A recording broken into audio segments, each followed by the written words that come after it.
Every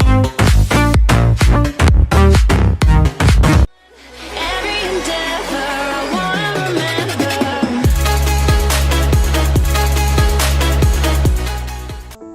Assalamualaikum warahmatullahi wabarakatuh. Anak-anak yang soleh dan soleha, perkenalkan, nama Bapak Angga Hardian Ramdhani. Hari ini kita akan melaksanakan pembelajaran jarak jauh, pelajaran agama Islam dan budi pekerti, materi cinta Nabi dan Rasul, bab kisah teladan Nabi Adam. Sebelum kita melaksanakan pembelajaran selanjutnya, pertama-tama marilah kita berdoa terlebih dahulu. Berdoa mulai.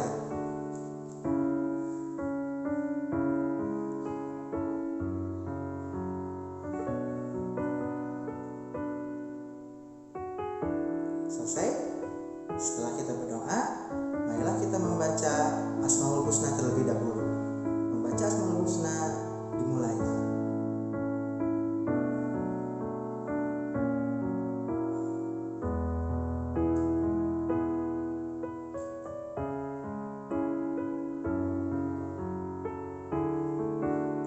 Selesai. Setelah kita tadi membaca Asmaul Husna, lanjut kita membaca surat-surat pendek pilihan kalian. Silakan kalian membaca surat-surat pendek menurut pilihan kalian. Baca surat-surat pendek dimulai.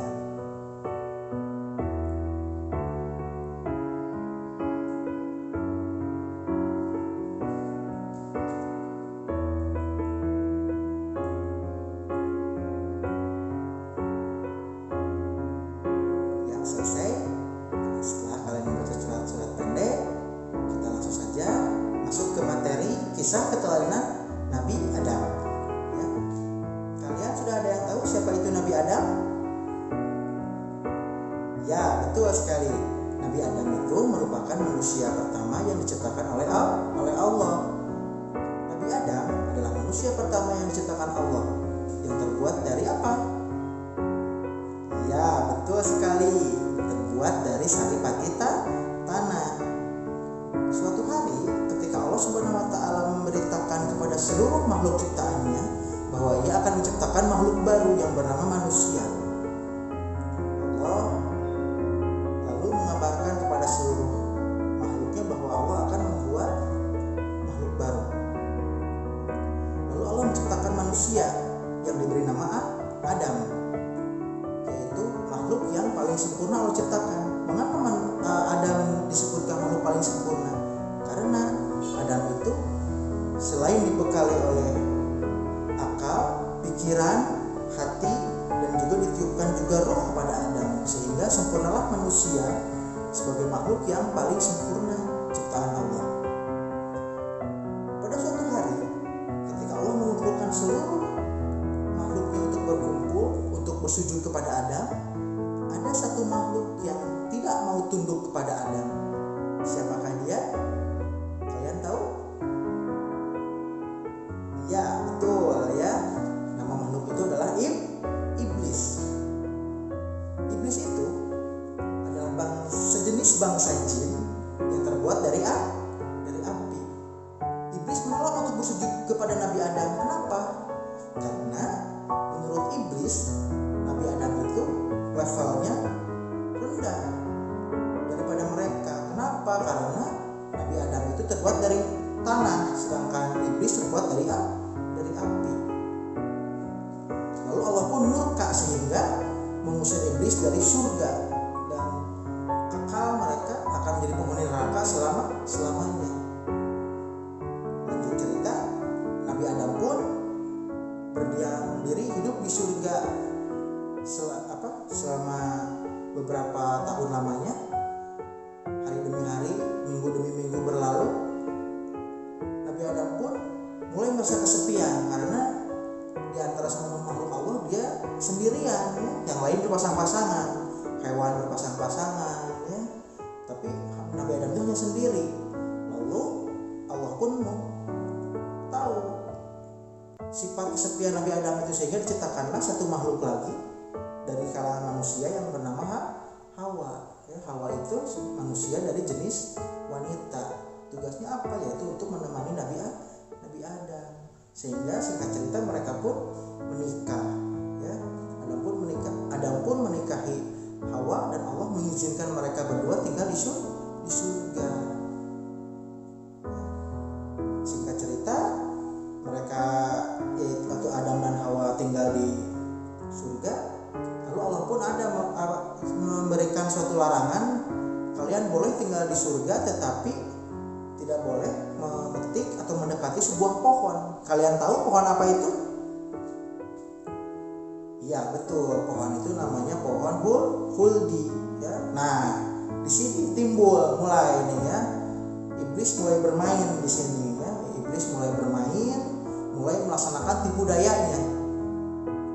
Sehingga apa yang dilarang oleh Allah, iblis membisiki ke Nabi Adam, "Hei Adam, coba itu tengok di sana. Pohon itu sangat enak sekali ya, sangat nikmat. Tapi kenapa Allah melarang kau makan? Sesungguhnya kamu telah ditipu ya. Kalau kamu bisa memetik buah itu, kamu akan hidup abadi selamanya." Nah, di situ bermulai ya tipu daya iblis memperdaya Nabi Adam. Nabi Adam digoda, Siti Hawa pun digoda. Jadi mereka pun dua-duanya digoda oleh iblis, sehingga mulai timbul perasaan penasaran ya. Terus ditambah dengan bujukan Siti Hawa ya. Nabi Adam pun mulai tergoda untuk memetik buah huldi. Lalu tipu daya pun berhasil ya. Buah dipetik, dalam seketika Allah pun murka ya, sehingga Nabi Adam dan Siti Hawa pun diberi hukuman dengan cara diturunkan ke bumi ya. Karena melanggar peraturan itu, Allah memerintahkan untuk diturunkan Nabi Adam dan Siti Hawa ke bumi ya. Di tempat yang berbeda selama 40 tahun mereka saling mencari, sehingga dalam waktu 40 tahun mereka akhirnya bertemu ya, di padang Arafah yang tepatnya di negara Arab Saudi kalau sekarang ya. Begitu. Nah, dari kisah Nabi Adam terdapat sejumlah hikmah yang bisa kita petik ya sebagai pelajaran. Pertama, sebagai manusia sudah salahnya kita memahami bahwa anak-anak yang soleh dan soleha, dari kisah Nabi Adam tadi kita bisa mengambil beberapa pelajaran yang bisa kita pelajari ya. Yang pertama, kita itu harus tetap sabar ya. Sabar dalam menghadapi ujian. Terbukti Nabi Adam tidak sabar dalam menghadapi ujiannya, sehingga Allah pun menurunkan beliau ke dunia. Yang kedua, iblis itu adalah musuh manusia yang nyata ya. Kita harus berhati-hati terhadap tipu daya iblis. Caranya bagaimana agar kita bisa menghindari tipu daya iblis? Tentu kita harus beribadah tentu hanya kepada Allah. Yang ketiga, kita harus tetap tawakal, berdoa kepada Allah, berlindung dari godaan iblis. Nah, anak-anak yang soleh dan soleha, mungkin sekian dari Bapak penjelasan materi untuk hari ini. Kita berjumpa di materi selanjutnya. Maaf bila dalam penyampaian Bapak masih dalam banyak kekurangan. Kita tutup dengan doa kifaratul majelis. Subhanakallahumma wa bihamdika asyhadu an la ilaha illa anta astaghfiruka wa atubu ilaik. Billahi taufiq wal hidayah. Wassalamualaikum warahmatullahi wabarakatuh.